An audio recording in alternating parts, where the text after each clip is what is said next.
En esta diapositiva nosotros vamos a hablar un poco de lo que es la clínica, ¿no? Las causas en general de las anomalías en las extremidades o los defectos de las extremidades se van a dar en distintas etapas del desarrollo, ¿no? Por ejemplo, la supresión de la formación del esbozo de la extremidad en la cuarta semana va a provocar amelia, lo que es la ausencia total del miembro, o meromelia, que es la ausencia parcial, ¿no? Como vamos a ver adelante. Esto va a ser causado por diferentes factores. Algunos pueden ser factores genéticos, como las anomalías cromosómicas, especialmente las asociadas a la trisomía 18, ¿no? Que era el síndrome de Edwards. Otros son genes mutantes, como en la braquidactilia, en la osteogénesis imperfecta, o defectos graves de las extremidades, como fracturas que se pueden desarrollar antes de nacer.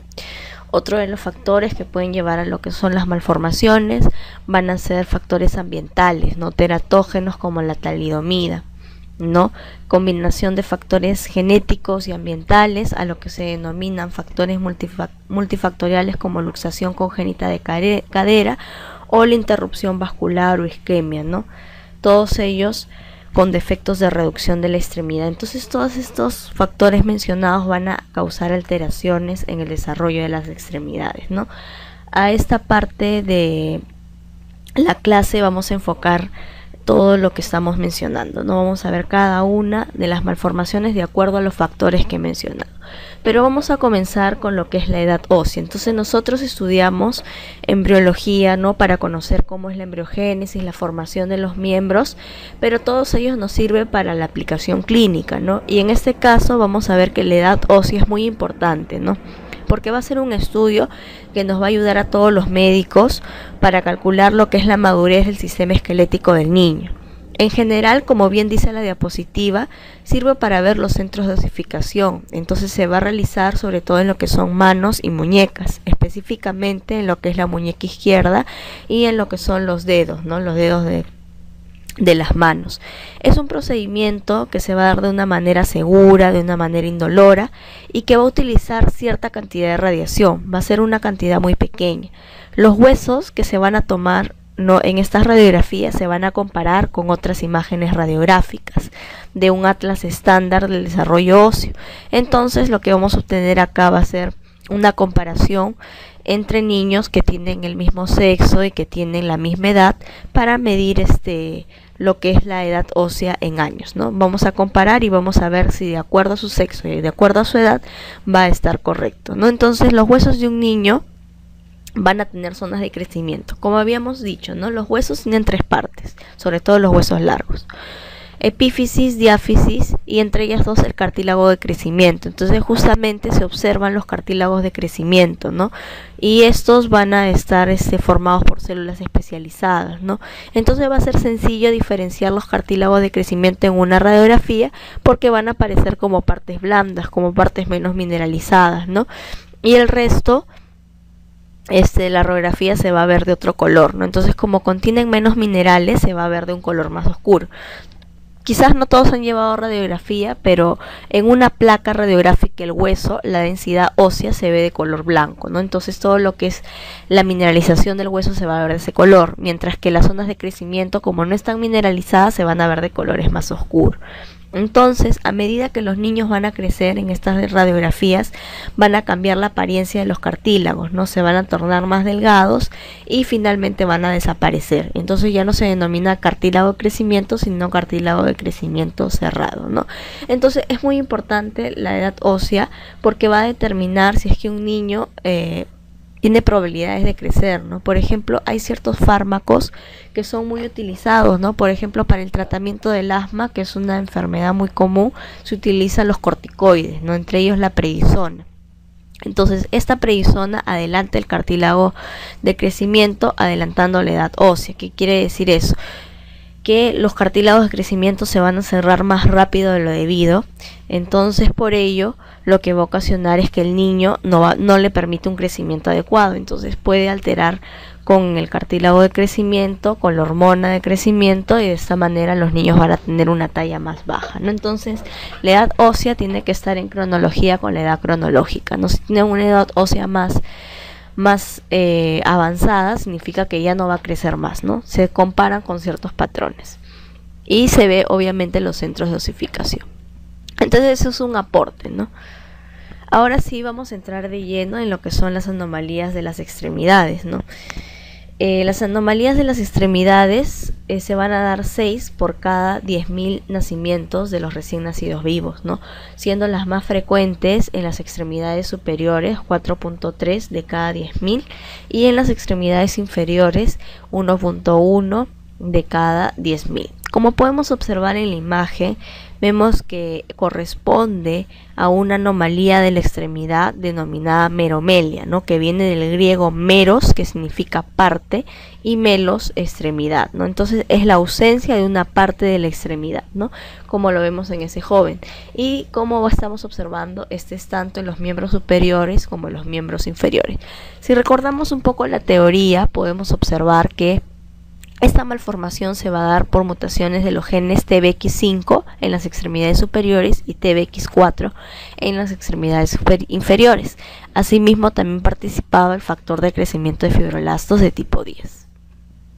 Acá vemos otro que es la meromelia, ¿no? Que es la ausencia parcial del miembro, ¿no? A diferencia de la melia, que es la ausencia completa de la extremidad, ya sea superior o inferior, ¿no? Acá también tenemos la amelia, un Nicolai James, ¿no? Un surfista que padece de amelia en ambos miembros, ¿no? Superiores amelia, inferiores meromelia. Entonces nosotros podemos observar cómo esta amelia no le permite a él, no es un impedimento para realizar un deporte tan complejo como es el surf, ¿no? Entonces, acá vemos un caso en donde los huesos largos están ausentes, ¿no? Y a esto se denomina amelia.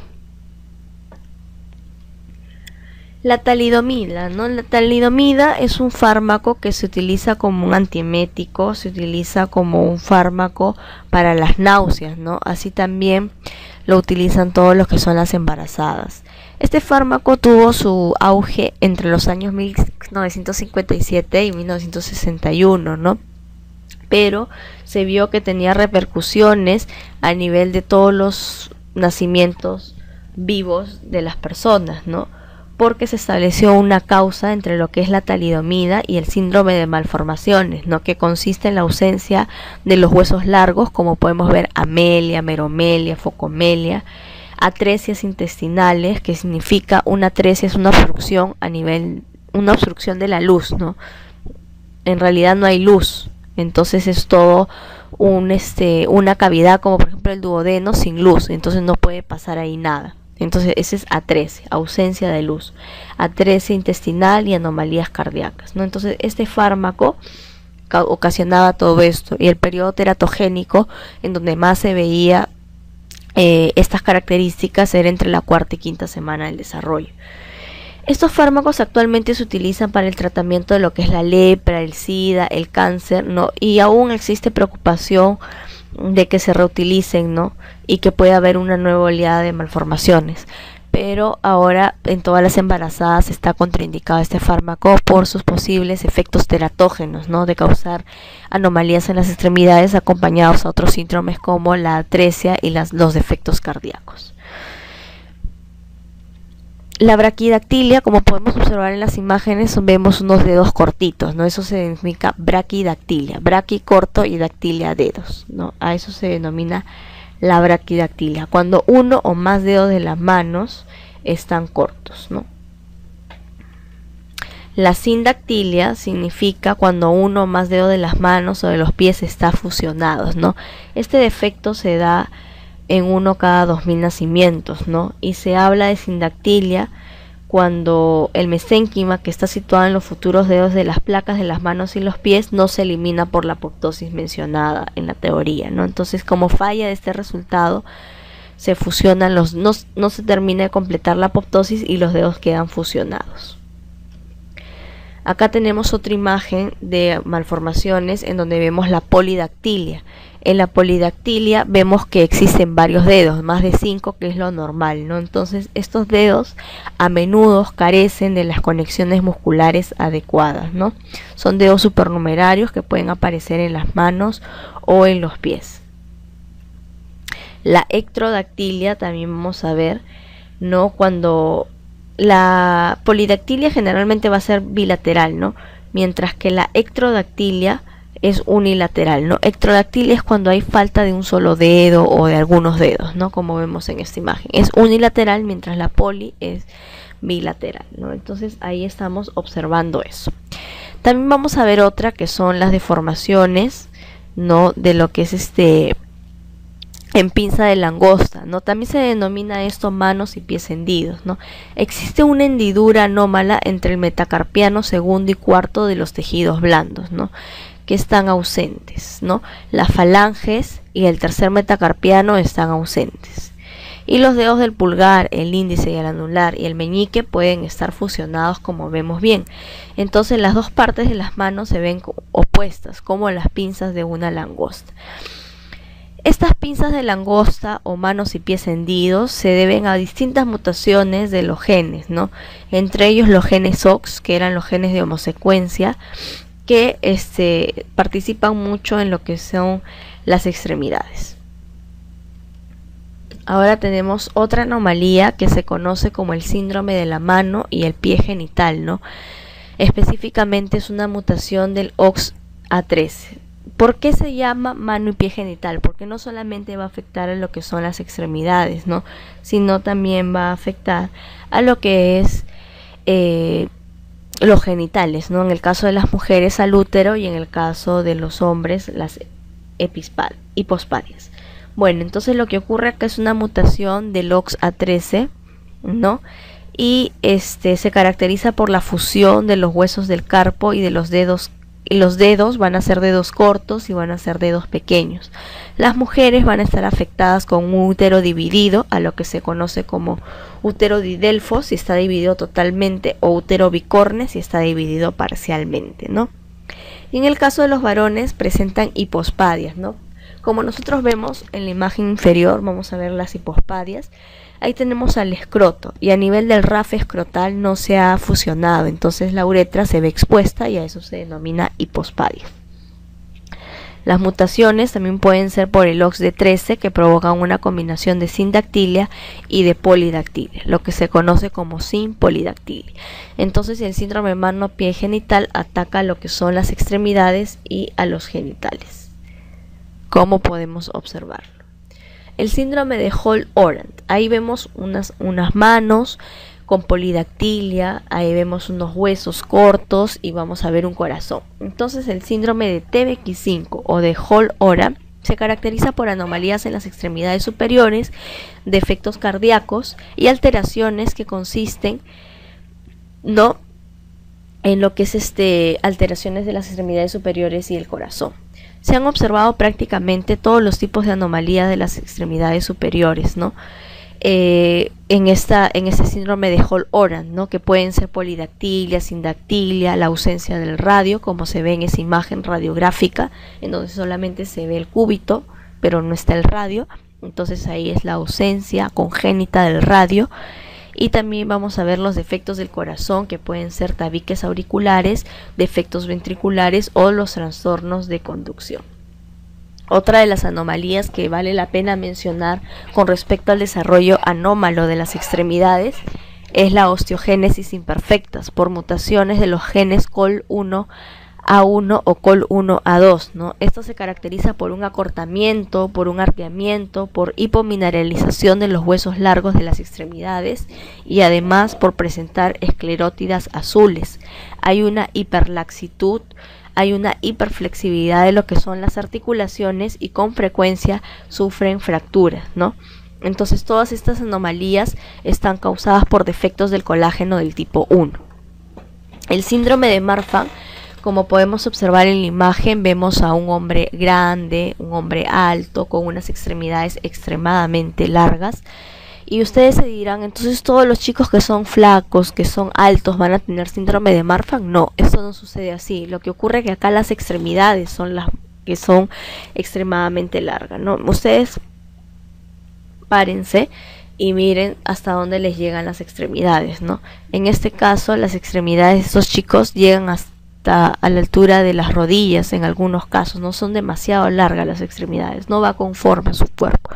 Entonces, este síndrome de Marfan va a ser por una mutación del gen de la fibrilina o FBN1, que se localiza en el cromosoma 15, el brazo largo, no 15-21, y los individuos que están afectados tienen extremidades largas, delgadas, son altos, flacos, la cara también va a ser larga, delgada, y presentan defectos del esternón conocido como el tórax en quilla, tórax en embudo, no son tórax que están salidos. Hay una hiperflexibilidad de articulaciones y también hay defectos cardíacos que pueden ser disección de la aorta ascendente, ¿no? O sea, nosotros tenemos la aorta y esta va a ser dividida en dos. Esa es la disección de la aorta o luxación del cristalino. El pie zambo es otra alteración que se acompaña generalmente de sindactilia. La planta del pie está girada hacia adentro, el pie está en aducción y la planta está flexionada. Se observa más en lo que son los recién nacidos, pero varones. No, en algunos casos va a ser hereditario. También puede ser por una posición que optan intraútero y eso puede ocasionar el pie zambo. Entonces, el pie zambo va a ser más en varones. Y ahorita que vamos a ver luxación o lo que es la ausencia del radio, esto se va a dar más en lo que son las mujeres. Esa es una alteración genética que se observa junto con otras malformaciones, ¿no? Lo que pertenece a la craneosinostosis o aplasia radial, ¿no? Vamos a verlo en la siguiente clase, ¿no?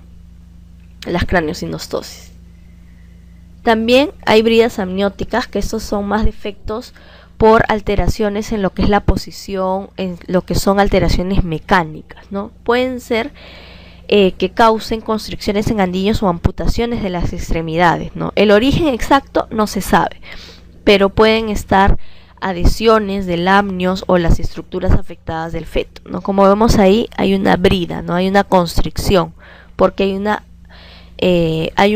adhesión entre el lamnio y estas estructuras del feto, ¿no? Entonces, estos pueden ocasionar desgarros del lamnio que se desprenden y rodean partes del feto. Y lo que es la luxación congénita de cadera, que así como el pie zambo era en hombres, la luxación congénita de cadera y lo que es la aplasia del radio van a ser más en las mujeres, en el sexo femenino. Esto lo van a ver en el curso de radiología, pero algunas características, vamos a ver un subdesarrollo del acetábulo. Nosotros estamos observando en la imagen una pelvis, ¿no? Y el fémur, ¿no? El fémur va a tener un acetábulo muy pequeño, entonces es su desarrollo. Y también la cabeza del fémur va a ser muy pequeño. Entonces esto afecta más a las mujeres, pero también se puede producir después del nacimiento, ¿no? O antes del nacimiento. Generalmente en los partos podálicos o en los partos de nalgas, ahí es donde la articulación de la cadera sufre esta luxación, ¿no? Y está asociado a lo que es laxitud de la cápsula articular. Finalmente vamos a ver la presentación de un caso clínico, ¿no? O sea, vamos a desarrollar el caso clínico y vamos a explicar para hacer el colofón del tema de las extremidades.